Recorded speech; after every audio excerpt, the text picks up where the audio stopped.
Hey, I'm Orlando Jones, and I just want you to know that the Moana Nui Podcast will be starting soon. Stay tuned, yo. I'm Veronica Taylor, and from myself and Ash Ketchum, I just want to say, Moana Nui, I choose you!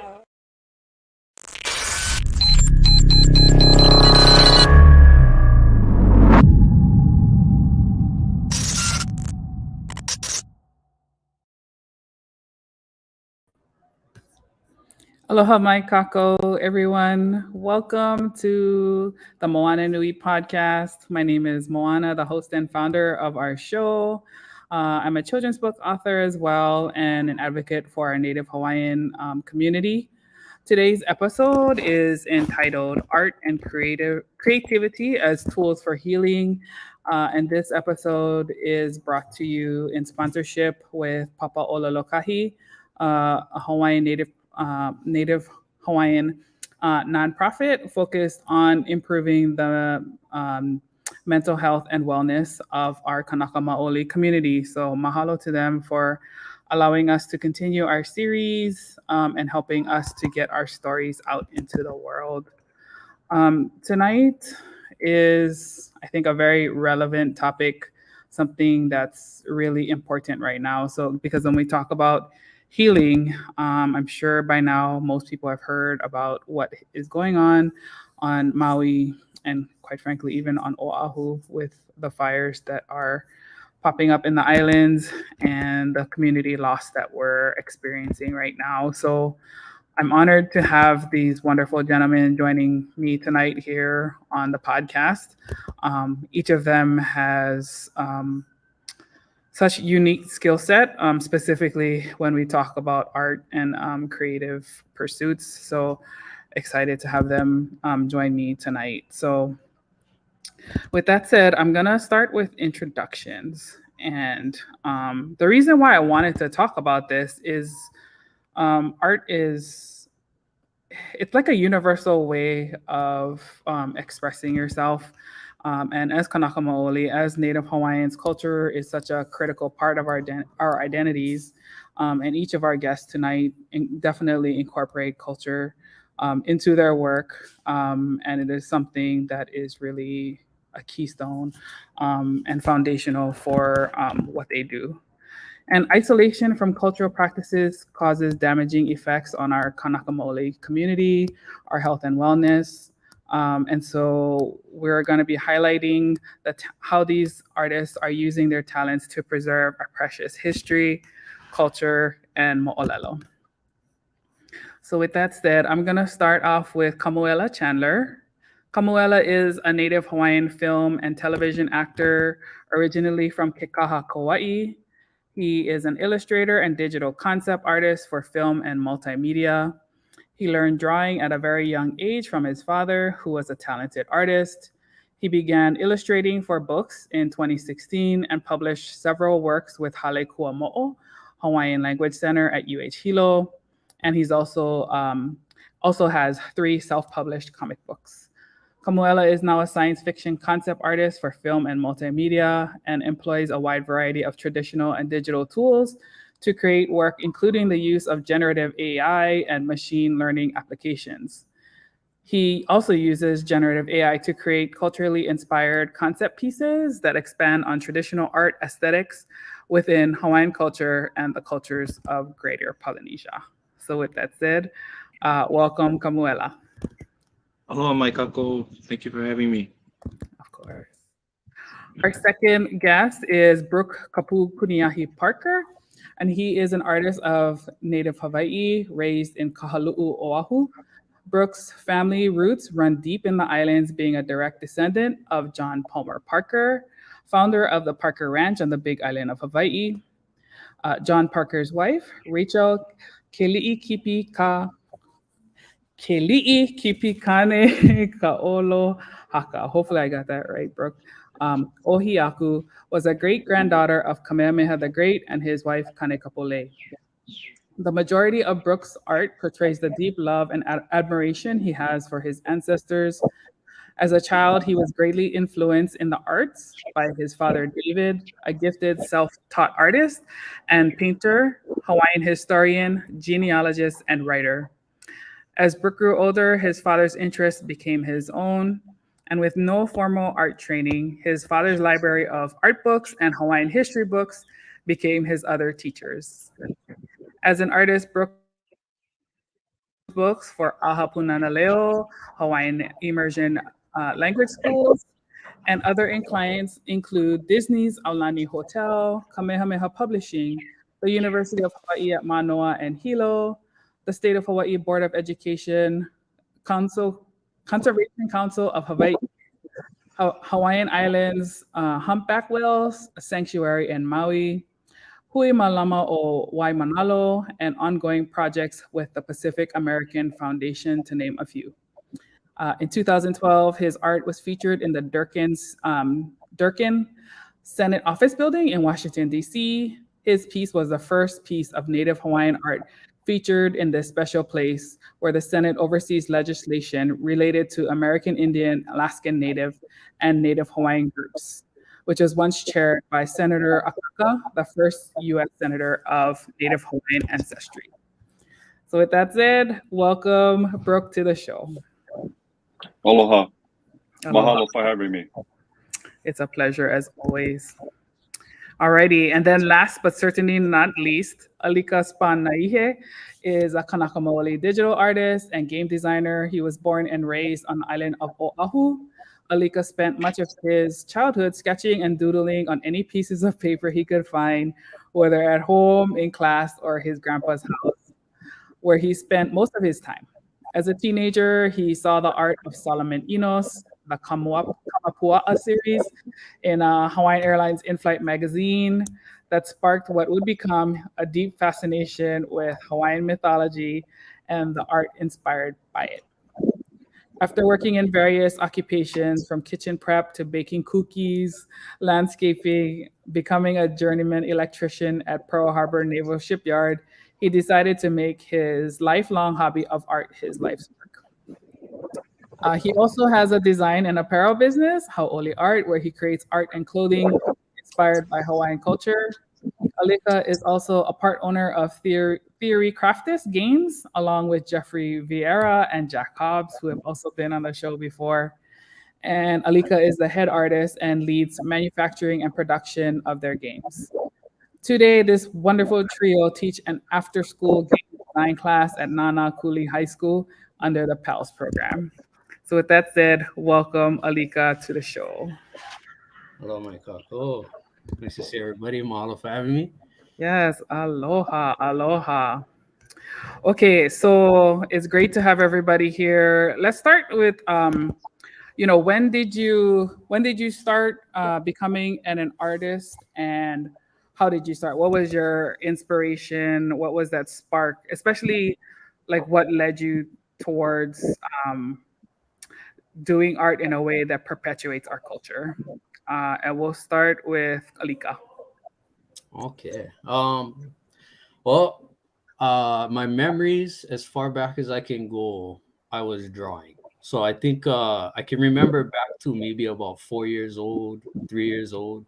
And from all the way from back then, I was drawing pictures. So I think was because I got into too much trouble as a kid. So my grandparents, especially my grandpa and grandma's house, because I would always go out in our backyard, and my grandma was a haku maker. So she would make all kinds, like she was award winning, and she would grow all her plants in her mala in the back. And I would go outside bored, and I discovered that sticks could cut through plants.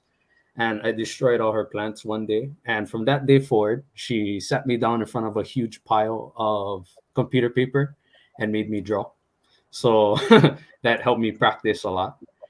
And then when I got older, the art kind of died down a little bit, but it just it never really stopped being something I wanted to do. And in terms of wanting to bring culture into it, or especially making the art about culture, it became a tool, a vehicle for me to continue my education about my Hawaiian culture. And because I love to research stuff before I get into the drawing. I want to know that what I'm drawing is at least, you know, accurate, correct, and that I'm portraying something of reality, something based in reality. And so I read a lot. I took classes. I talked to kupuna, whatever resources I can find. I started researching, and because it was such an effective vehicle for research, I just wanted to express my gratitude to my culture through my art.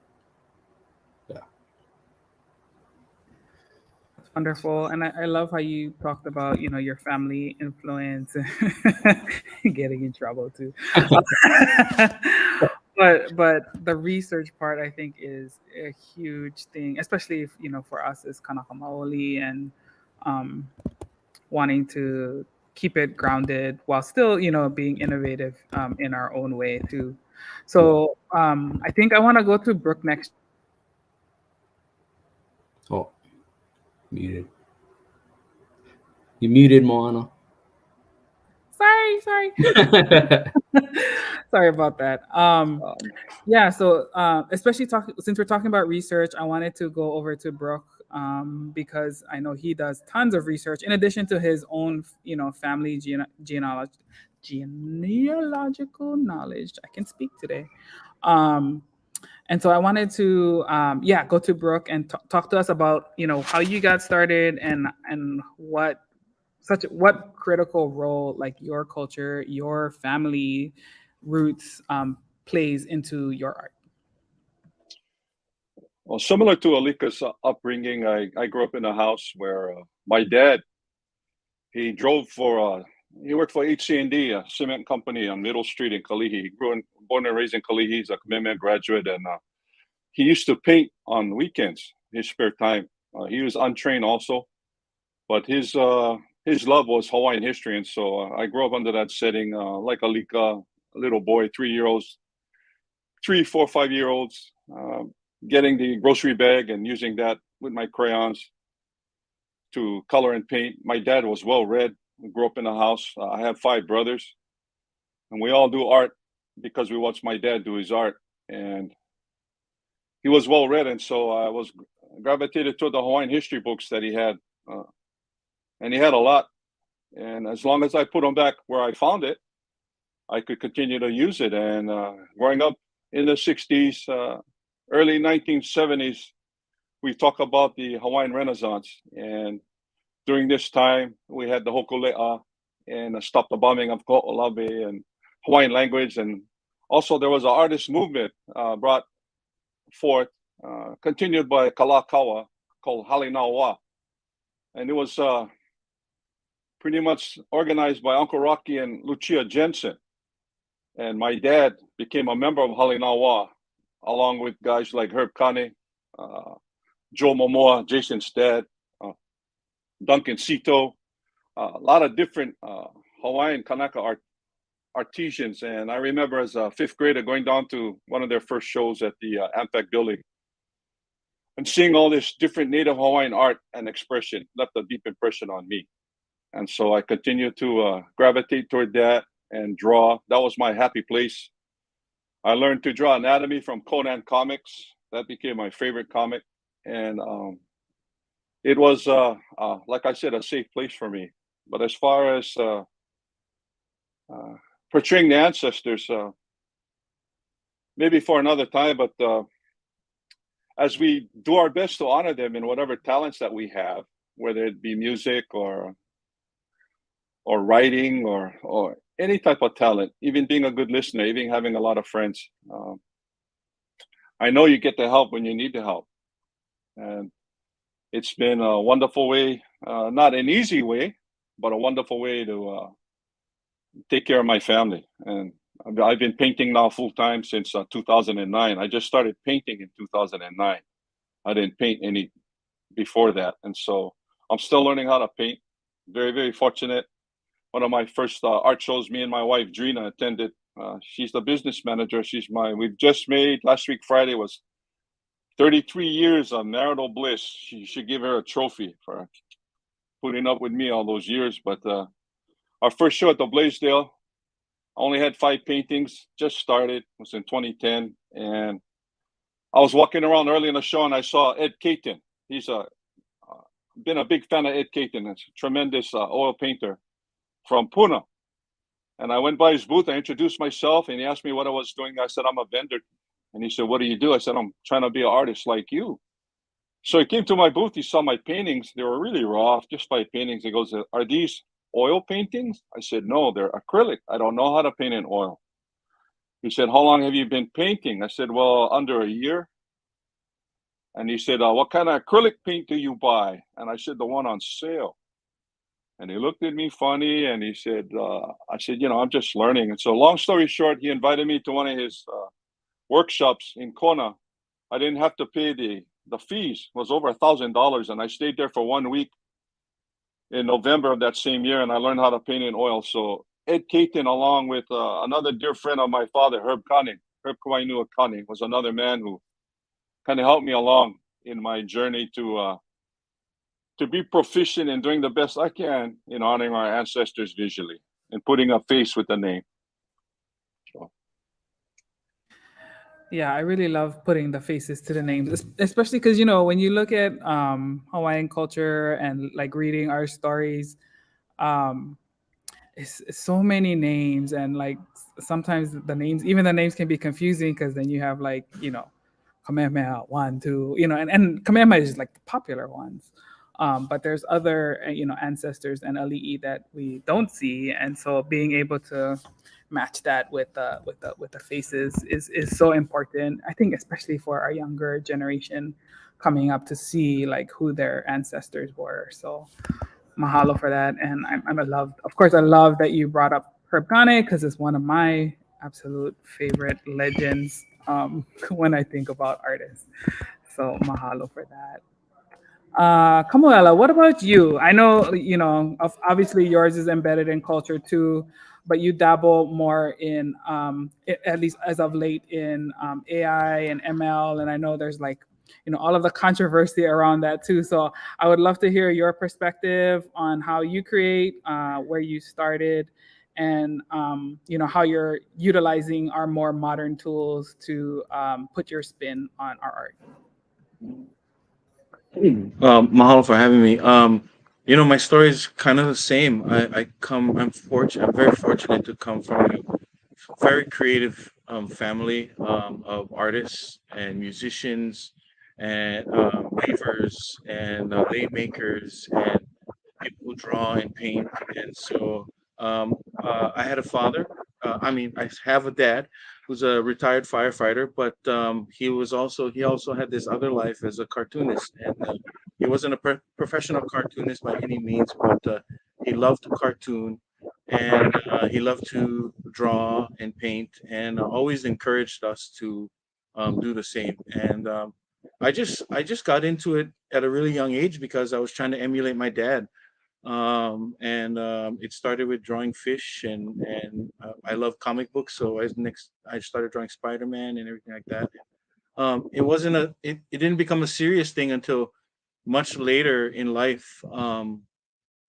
In fact, it's only been within the past 10 years or so that I really got serious about art. I was attending college at Hawaii Community College here in Hilo, and I was just sitting down one day sketching. And how I got into sketching was when I started college there, I took a workshop on ohe kapala, on creating your bamboo stamps to stamp kihe and stamp kapa. And so I took the workshop. It was just a day, it was just a few hours. We got to carve our own ohe kapala and make a design and then stamp it on a piece of paper, and then later on stamp it on a kihe that we'd wear 4 years later when we graduate with our degree. We'll have this kihe that we stamped every year. We'll make a stamp, and at the end of our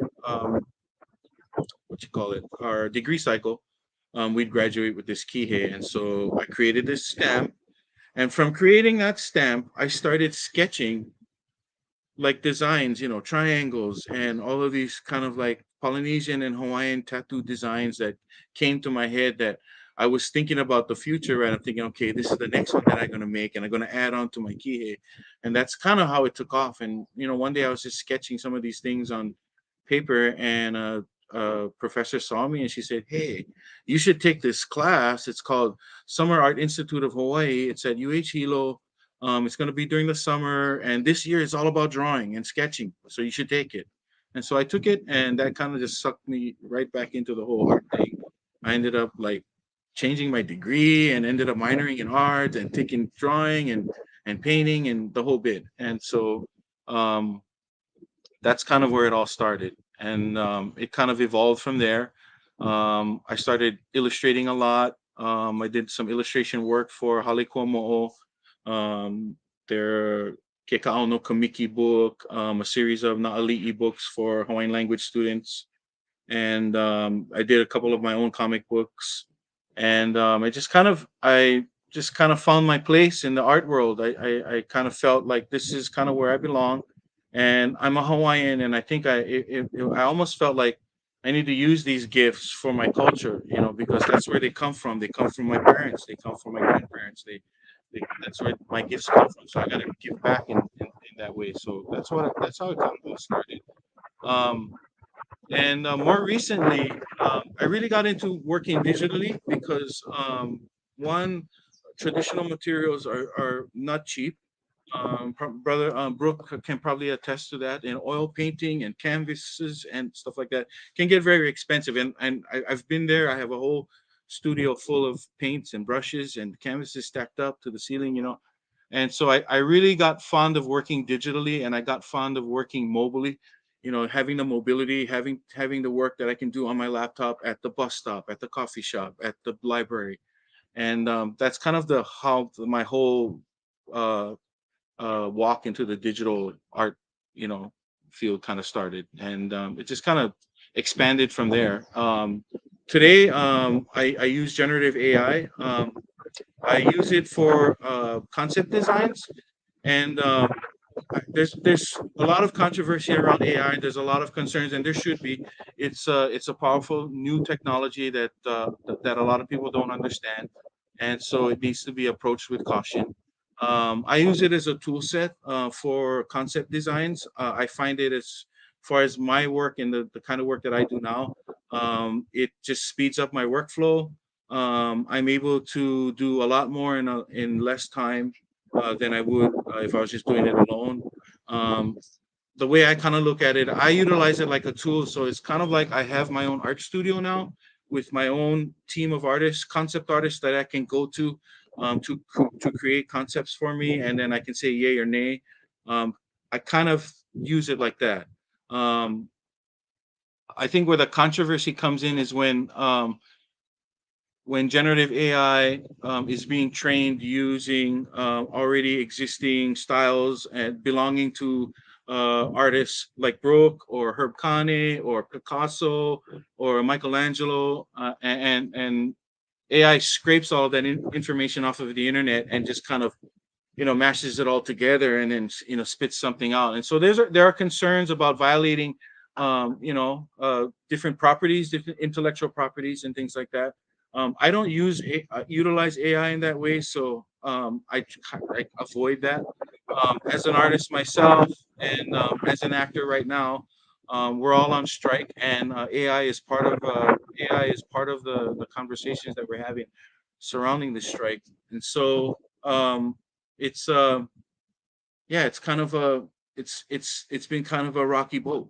It really has been kind of a rocky boat for creators like me, who started utilizing the tech. But I think going forward, I think in the future AI will find its place in the tool sets that more modern artists and digital artists use, similar to when CGI first came into the picture with movies like Jurassic Park. There were a lot of practical effects artists and costumers and puppeteers and everything that lost their jobs because a lot of those effects were replaced digitally.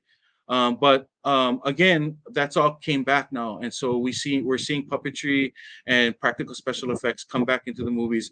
CGI has kind of found its place in the tool set in creating films, and I think in the future, I think AI is going to do the same. I think it's going to kind of find its place into that broader tool set, of what we have available as far as digital art.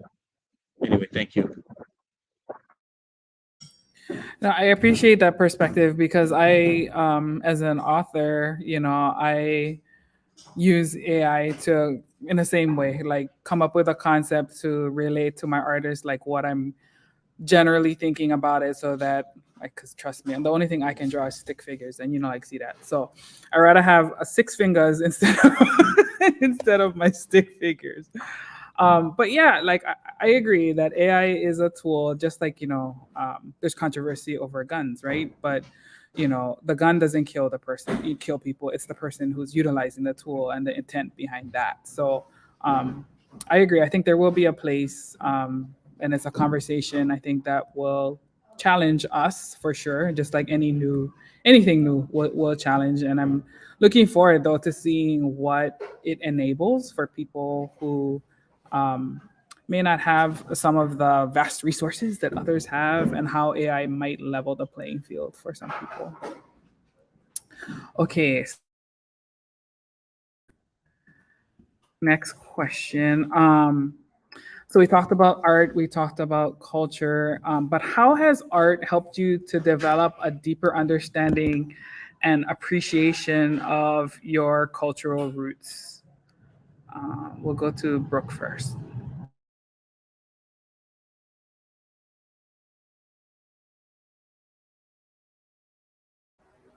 Muted, Brook. Muted. I try to focus on the underdog. A lot of times the loser's not around to tell their side of their story. They're dead. History is written from the point of the victors. And so we get that even in today's slanted views on need to be careful on what you watch on the news or hear. You need to do your own. Don't take anybody's word for it. And so, but when it comes to the ancestors, I've learned to not judge them. And some of that stuff you leave behind, yeah. But they live by different rules. But I focus on the accomplishments and also learn from the negative too, because there's negative. There's it's not all positive. But in doing so, trying to do the best I can with the talents I've been blessed with in helping their name and memory stay alive. And I feel them near when I portray them. And maybe not in this venue, but another time, they let you know that they're pleased and happy that they're being remembered. And so I have an opportunity to share that message a lot of times when I talk to different groups of people, youth, and I share that message in sharing your talents. That's aloha. That's how we were raised. It really doesn't belong to you. It's a stewardship that you have. It's meant to be shared with others. And as you do that, the kapuna continue to help you. And yeah, so. I love that. That's powerful. That the being very intentional about the art and the respect that is shown to the kupuna. Yeah, definitely really important, because they're always with us for sure. And I like what you said about not judging the ancestors, because it's so easy to do, to look at anything in 2020 and be like, oh, this should have happened, or, they could have done this, and, just criticizing what has happened in the past. But like you mentioned, different rules, different time, different lenses, and just trying to see what we can learn from them. Alika, how about it came up last year during the Kamehameha Day celebration. I did a tribute to Kamehameha on my Facebook page, and I got comments that saying that why are we celebrating a murderer? He killed people. He did horrible things, and why do we have a statue of such a man? And they narrowed in on an incident that happened at Kauai High with Keoua Kuahaula and his unit that went up to so-called talk for peace, and they were all massacred. Well, everybody on that canoe anyway, except his kahuna nui. So I wrote this person back and I said, we really need to be careful when we throw stuff out like that, because I said, guys like me, we had family on both sides that day. What are you talking about? I said, Keo'oko'ahaula's Kahuna Nui was my 6th generation great grandfather, Kuakahela. And he was the only one that survived that day. He dove off the canoe. He was able to hide at his sister's house that was near the heiau. Who was his sister? His sister was Kikui Apu'iwa, the second, Kamehameha's mom. Okay. Kuakahela's son, Waipa Nui, was an adjutant general on the beach with Kamehameha that day. He sees his dad coming in with his uncles. How do you think he felt to see what went on? So when we throw stuff out like that, we got to remember there's always going to have people on both sides. And like I said, we don't judge, We just continue to move forward and do the best we can in moving forward. Yeah, I think when you look at it like that, it really makes you stop and think like, this is true. It's very complex. It gets, especially with the close the close interrelations of the different lines and genealogies, for sure. Mahalo for that, mana'o. Alika, how about you? How does art help you connect more deeply with your roots? Well, like, hold on, I gotta show you in 2 seconds. I have the jacket. Hold on. Yeah, I gotta show it because Uncle Brook is here. So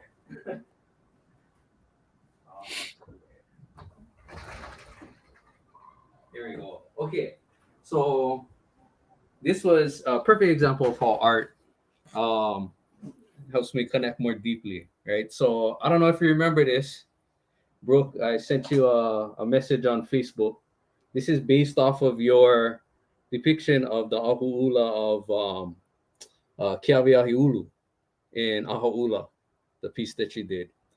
And Keaweahi Ulu is the father of Haiha Naihe, and that's where my namesake comes from, all the way from Kohala, all of that. So in learning all of that, that helped me connect with who I am, and I saw that pride. Oh, he left. but yeah, that just helped me connect with who I was, and it kind of grounded me in terms of my history, because I didn't really grow up knowing a lot about my my Hawaiian side. I grew up, so my mom and dad separated. My dad is where I get the Hawaiian from, and I grew up with my mom's side more of the time. Got to see my dad on weekends and stuff, but I didn't really have that deep of a connection with that side of me. And not until I was in my 20s that I really start diving into the history and diving into just the greatness that is there. And so art is what gave me like I was saying earlier, the vehicle for the research, because I would see art and it would just hit me immediately. It would just hit me in my soul versus just kind of reading it in a book. So I needed the art to hit me first, and then it just ignited something in me that made me want to go look deeper and deeper and deeper into it. And even reading the mythology, like you said in the bio, seeing Solomon Enos and his depictions of Kamuela and seeing the mythology in there, and it just it sparked a fascination with everything. And it's all through art. It hit me for me to see it, and then to create it was a whole different level of connection. Because in creating it, like all of that Ike is going through me and being filtered through my mind and my soul, and it coming out through my hands, and now it's a part of me in the process of creating it.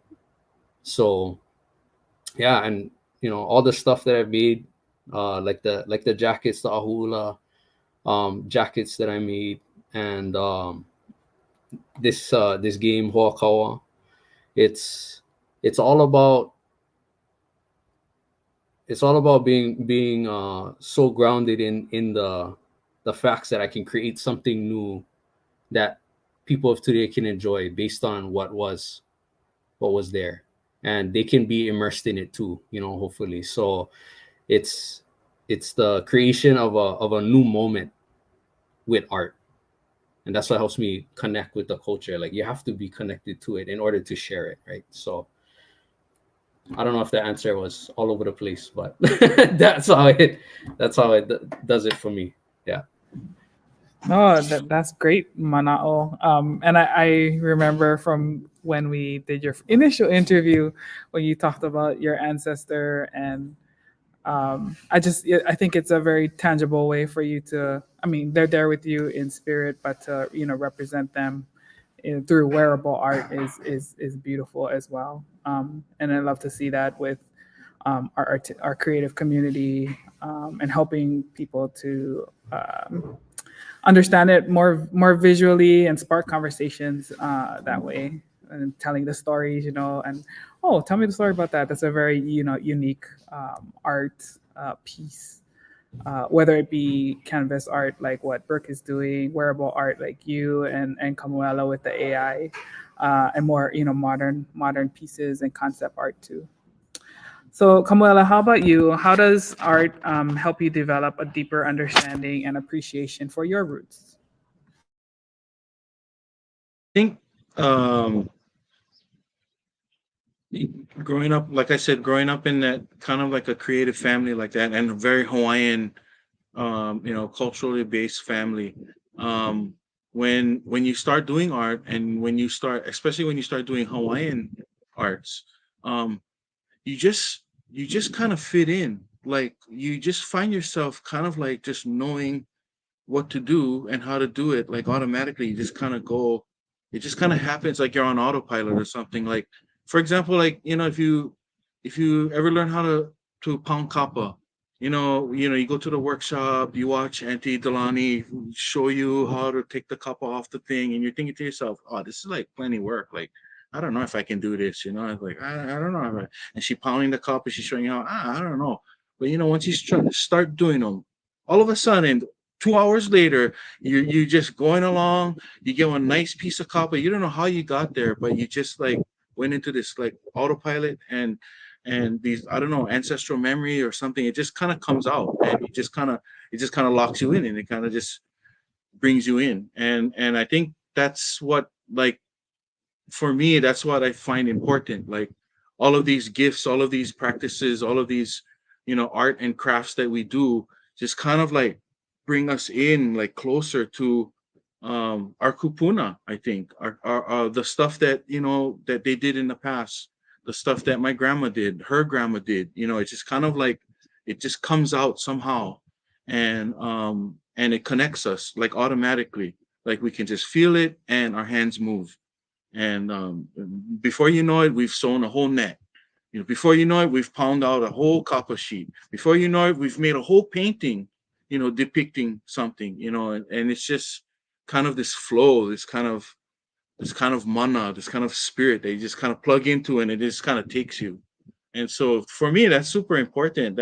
For me, that's our kupuna talking to us, telling us that we gotta we use these talents that we get to express that. And so I find it super important. And the more I do it, the more I want to do it, and the more I want to make, and the more I want to do, and the more I want to learn. It just kind of grows and grows and grows. And so I think that's kind of where I find the importance is in just keeping it, making sure that you remember how to do it. Maybe showing your kids how to do it. Teach your kids how to do something. Teach your kids how. Both my son and my daughter draw today because I draw. If I didn't draw, they probably wouldn't. So it does have an effect, and you can see that. I can see that for myself and my kids too. So yeah, that's important. That's all Hawaiian stuff. That's all Hawaiian ohana stuff, right? That's all the stuff that we grew up learning about creating, and about family, and about generations, and about knowledge being passed down. I mean, that's Hawaiian. That's Hawaiian culture, right? So yeah, super important. That's all of our stories. Yes, yeah, the storytelling aspect is super important, obviously, to our culture, and I just love how we can. There's just so many avenues to pursue to tell a story, and help us connect with the kupuna. It's it's some deep stuff that I don't know that all people can relate to that, but I think that is something unique and something that I really love about our people specifically. So, what is here's a deeper question, and I like to ask this question. So, as an artist, as a creative, as a Kanaka, what is your legacy? What do you want to ultimately achieve with your art, now and in the future? Like for as you move forward in your creative career and like for your life's work, what do you want people to take away from your art? Kamuela, we start back with you. Um, I think the main thing is that art is always evolving and time is always moving forward. And so for those people who like to think outside of the box, like to explore things that are maybe not so traditional, but juxtaposed into the future a little bit, um, do it, because times change and art changes and art evolves. And I think we can really like you can create a really wide body of work, if you don't hinder yourself to, you know just staying in kind of one lane. If you're that kind of an artist, some people are just, some people have their expertise, and that's where they stay. And I was like that for a long time with my illustration and illustrating. But there are some people that are like to explore and like to expand and like to think outside of the box, but sometimes they're afraid to because of the perception from society. And don't be, because it's just art, and it's just a way of us expressing ourselves. And you're expressing what you're thinking in your mind, what you're feeling in your heart. There's nothing wrong with that. And so if you want to explore and evolve with the times, do it, because our young people need it, because our young people are growing up in this very modern world, and even more detached than we are from the past. We're already detached. Our kids are even more. Like my kids are computers, video games, phones, tablets, everything. The thing in the ear, we're talking, my kids are like plugged in. It's like the Matrix. So um there's really no stopping it. So there has to be a way for me to reach them. And so if my art and my creativity can evolve with our young people, I think that's a good thing. And they're into some wild stuff these days, so it's hard to keep up with these kids. But I try, and it's helped me have good relationship with my kids too. Just to kind of keep up with the things that they like and the things that they find cool and hip, and stuff like that. But also keep them grounded in our cultural values and our kupuna and our stories and our arts and everything that makes us who we are as Hawaiians. But at the same time, pushing that envelope and living in the modern world that we live in today. And so I've had a very good relationship with my kids, being open to that and being open to how they think and how they feel and what they find cool and stuff like that. It's helped me immensely. Mahalo. Yeah, I agree. The kids are, whew, everything's moving fast. Like they make me feel old all the time. I'm like, what is that you guys doing? So we'll go to Alika. I know you do work with you, Jeff, and Jack, and the programs that you all do with the youth. What is your legacy, and what is your ultimate goals with your art? Um, my ultimate goal, which is why we like to work with games and wearables and stuff like that, just different mediums. Um, I want to make Hawaiian culture ubiquitous with the best qualities that you can think of. Like we know this as Hawaiians. Like we see the beauty and the value and the greatness within our culture. But what I mean by that is like I tell you, like a small example. When I was in class, one day we were talking about creating a simulation, and we it had come up like, oh, what if we put gods in this game? And I was like, yeah, like what about an ocean god? And one of these kids said like, oh, like Poseidon. And that was the first thing that he thought about was Poseidon. And I was just like, I wonder why nobody said Kanaloa. Like, why did nobody say or just talk about stuff that makes Hawaiian culture super cool, like our mythology? Why not bring up our stuff, right? And so, I mean, I'm sure like nobody meant offense by that, of course, but it was just like me thinking about it, like, it just brought up a question in my mind. Like, I wonder why that's not the first answer. Like when people think about warriors, they think about Vikings, a samurai, like when people think about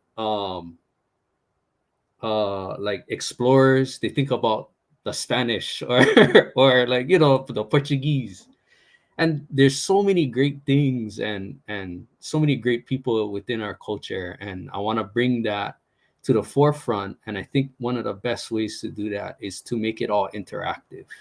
And games for us is a form of making interactive art, where I can share the art that I create, and then Jeff and Jack, with their mechanical minds, they can create all the rules and the way this whole thing works. They can share their art, and it all comes together to create an interactive experience in culture and the value that we see in it. So the legacy that I want to leave is to connect Hawaiian culture around the world with the greatest qualities of humankind. That's beautiful. That one had touched my now for sure. Oh. Yeah. All right, Brooke, how about you? What is your legacy? I mean, I feel like you already get one huge legacy, but but we're always evolving. So what do you see for your future, and the stories that you tell with your art?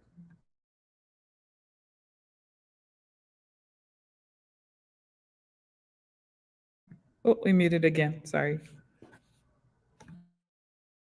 I agree wholeheartedly with what Alika and Kamuela have shared as far as their legacies and staying up to date and doing the very best you can.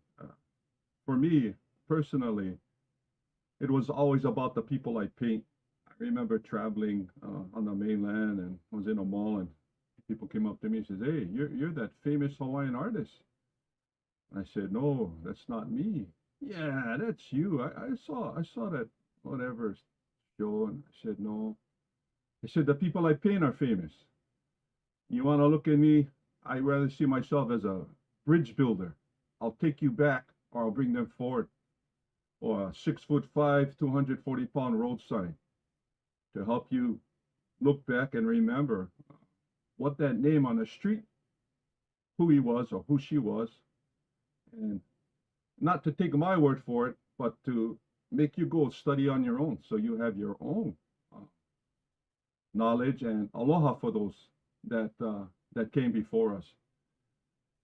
And as an artist, I try to do the best I can in portraying them. I've had comments from different Hawaiians at times that come in my booth and ask the question, "How do I feel making money off the ancestors?"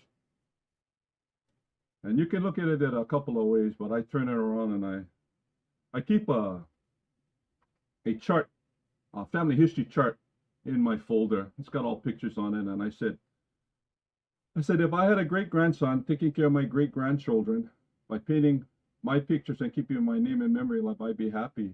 Why not me? I love them. I know they love me. What do you do to take care of your family? Hawaiians sometimes have a tendency to, we've all heard the alamihi syndrome, or huio alamihi, nobody gets out of this bucket. Even sometimes when I'm around fluent native speakers, sometimes they can be a little condescending and they say, oh, he doesn't speak. But I show my Hawaiianness in the paintings that I portray. I was just asked this question, last week. Oh, bro, where's your tattoos? Where's your cacao? I said, they're all on the guys I paint. You can see it right behind my shoulder. Yeah, I choose not to have that. I don't need that as a reminder. I don't knock people that wish to have that. It helps them remember. So be it. But as far as the language is concerned, I tell them, I said, when I get visits, when they come visit me in dreams, I understand exactly what they're thinking, and they understand exactly what I'm feeling and thinking. And I said, but in a dream, and when I do see them, I feel the love they have. It's like a warm blanket or warm water being poured over your head. And words can't describe that. So if you want to go in the forest, you want to go chant and let everybody know that you're there, I said, that's really totally up to you. My ancestors already know where I am. They always know. And they're always there to watch over and protect. So it's always going to be about them and not so much me. And I hope that I can inspire others, the Opio, to do the same thing in things that they love to do, especially when it concerns the ancestors.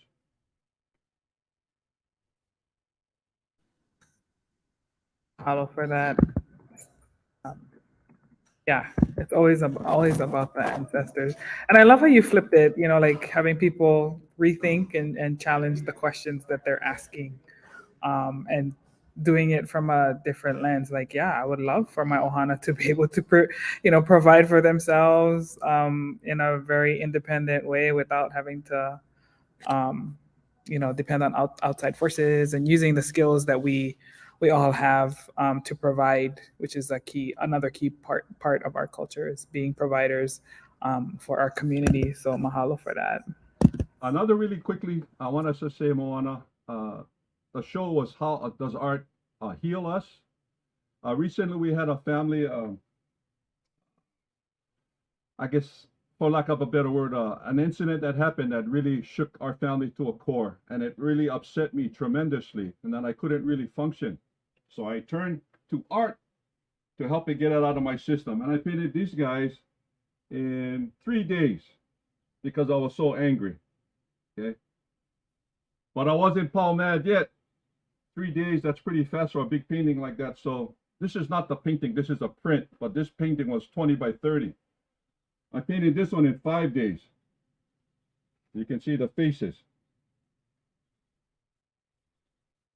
And when I finally finished, I wasn't angry anymore. I was able to call that person on the phone, forgive them, and tell them I love them, and to give them an opportunity to make right which was done wrong. And so art in that way really helped me.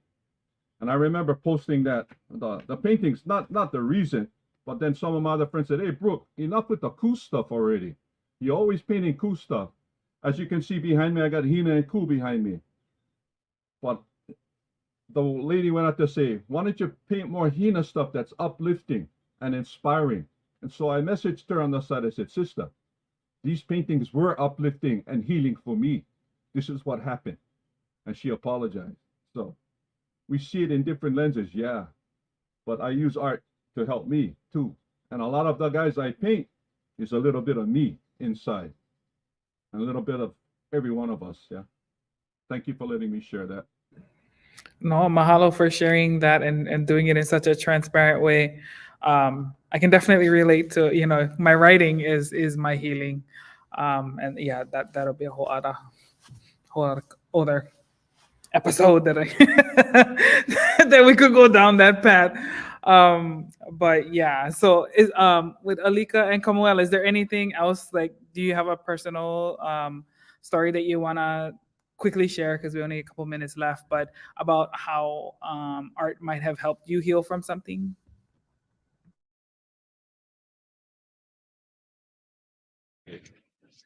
Just real quick, I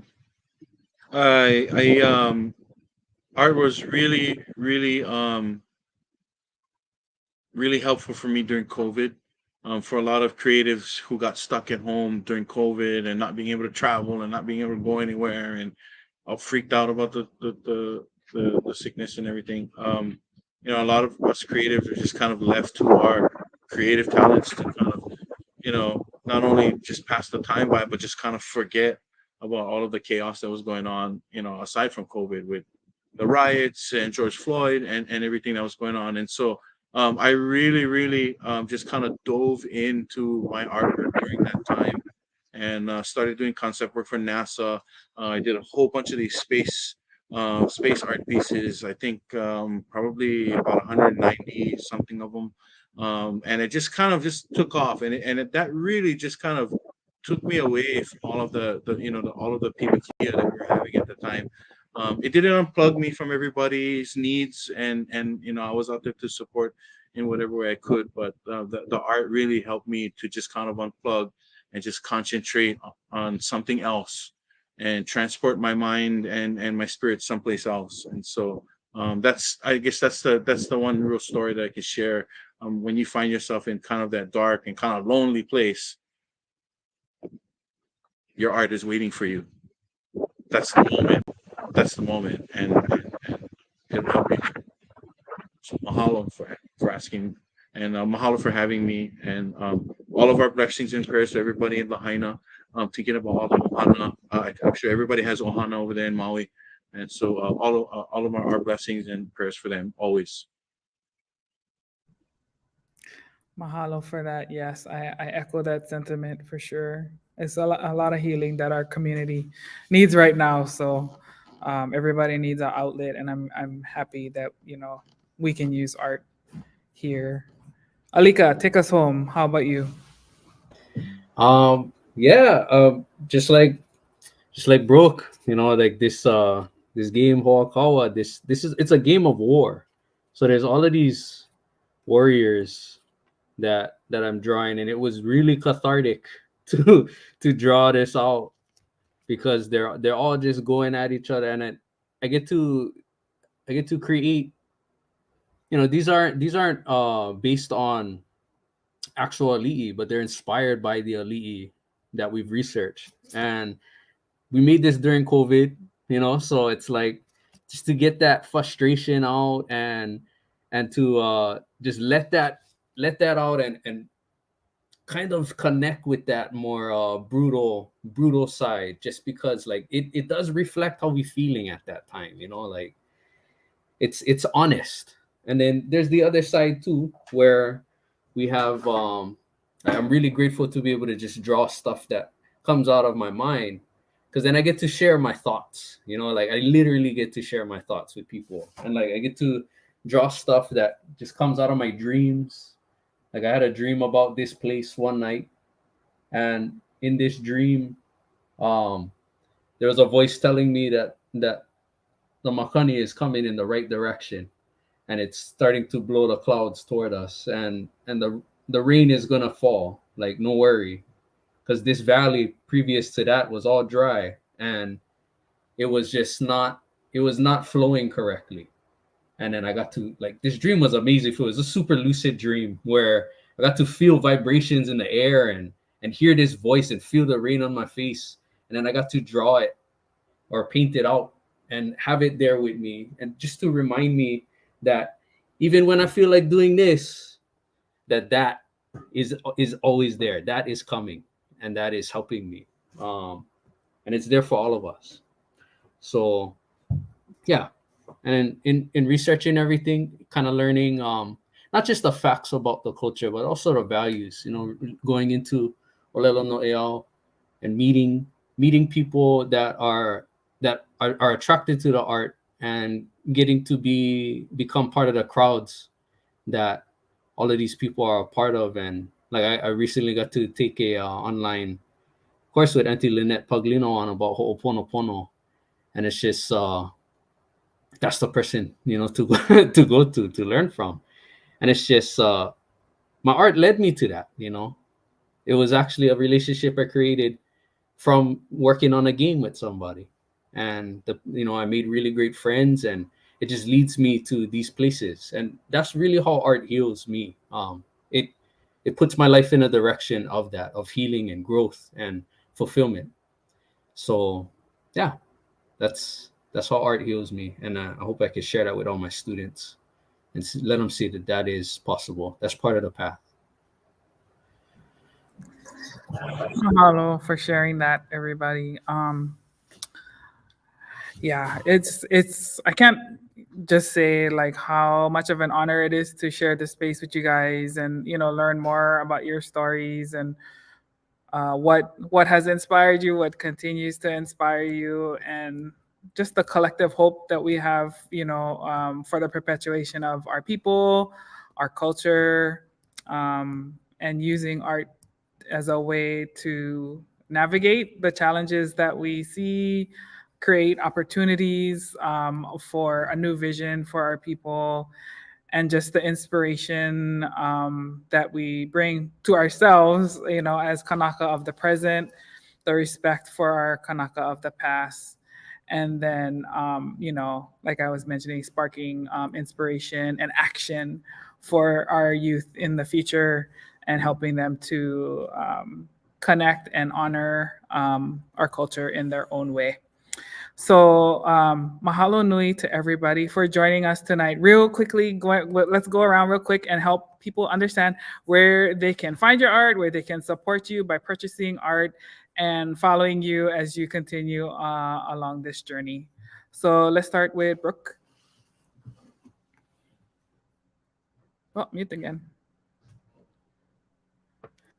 I have Instagram, and my website is hawaiianatart.org, ATART. That's where you can find a lot of my stuff. And then different places on Oahu. We're at the Windward Mall, the Hawaiian store up there, and shortly at Pro Ridge and Bishop Museum and Iolani Palace and different things like that. Or you can contact me directly. Thank you. Mahalo. Alika.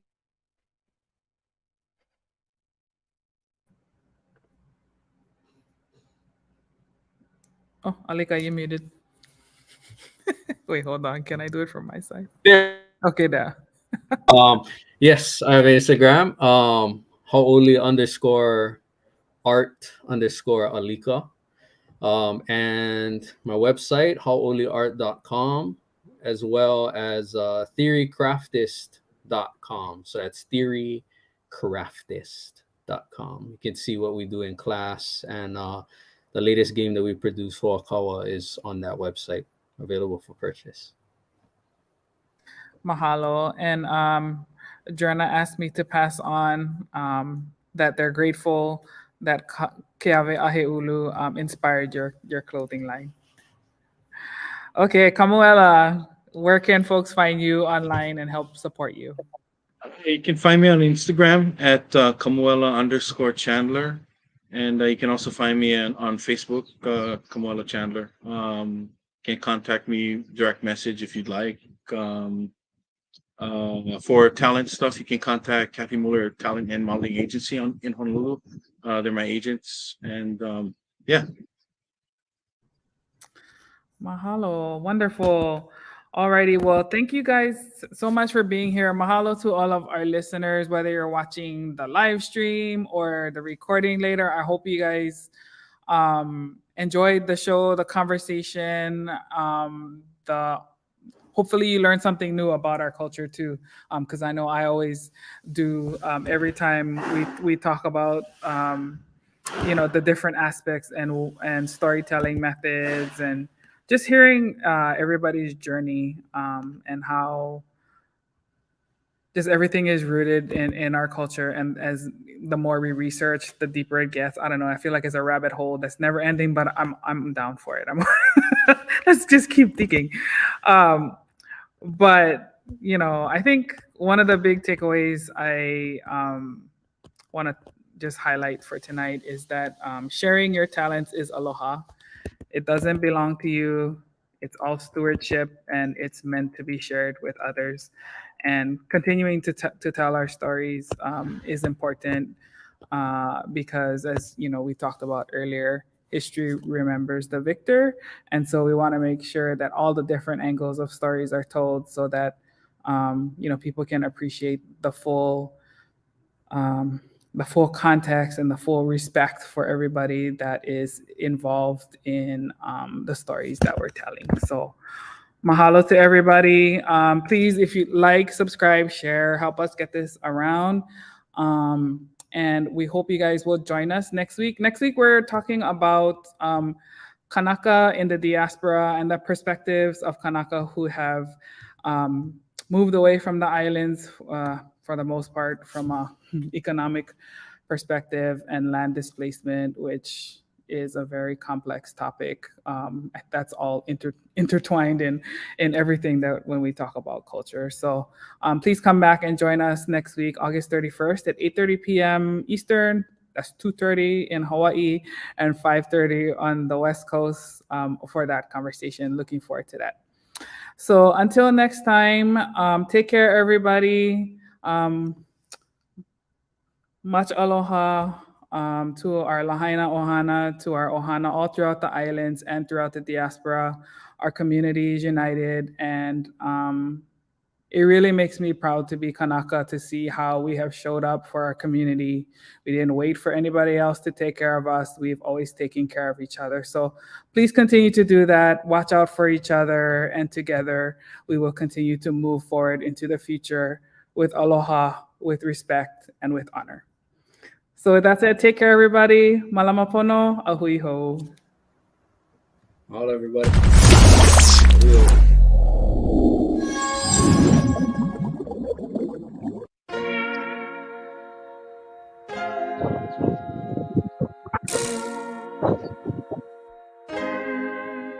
So many stories left to tell, even if we have to ourselves. Can't keep history on the shelf. If we won't tell it, we will. If this the land of the free, was a freedom then. When they annexed Hawaii and called it cedar lands, without any type of payment and no signing off, called themselves the Republic in 1894.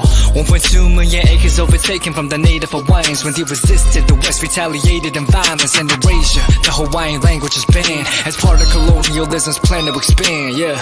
Stuck between a rock and a hard place. Multiple bombings of Kaho'olawe as a part of their ongoing war with Asia. Used it as a place for target practice. No consent or compensation. Colonizers call for annexation.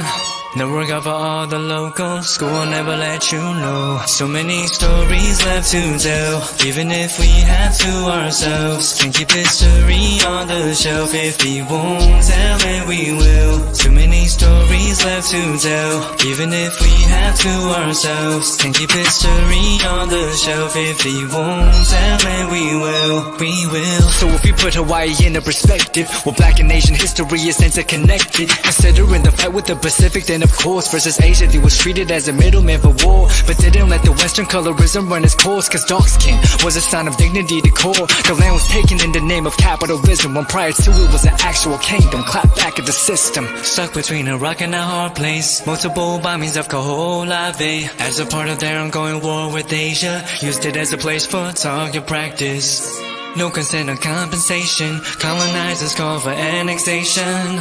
No regard for all the locals. School will never let you know. So many stories left to tell, even if we have to ourselves. Can't keep history on the shelf. If we won't tell it, we will. Too many stories left to tell, even if we have to ourselves. Can't keep history on the shelf. If we won't tell it, we will. So many stories left to tell, even if we have to ourselves. Can't keep history on the shelf. If we won't tell it, we will. Too many stories left to tell, even if we have to ourselves. Can't keep history on the shelf. If we won't tell it, we will. We will.